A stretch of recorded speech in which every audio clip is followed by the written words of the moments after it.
Say to yourself that, after watching this video, you will be following all the points religiously. Pause the video, go to the comments section, and mention whether you will rock exams or not. So let's begin.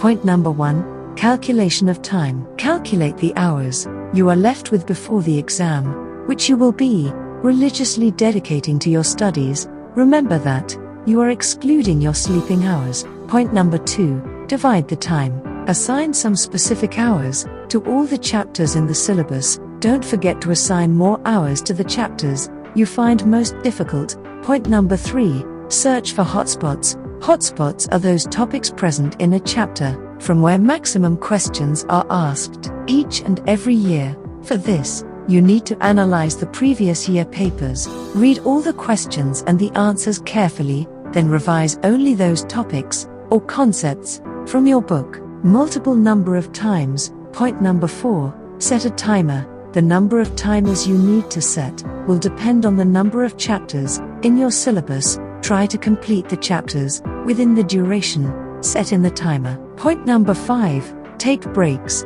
Breaks are very important because you will be studying a lot of stuff, so it will reduce your stress and increase your ability to focus. Point number 6, sleep. Sleep plays a major role during exams because it improves memory recall and the ability to concentrate. Remember to sleep for at least 6 hours, and that's all. You guys are ready for the exam, but I want all of you to believe in yourself, because you have followed all the 6 realistic points. When you enter the exam hall, take a deep breath and start writing the paper. If you find the video helpful, then please consider subscribing and leave your valuable feedbacks in the comments section.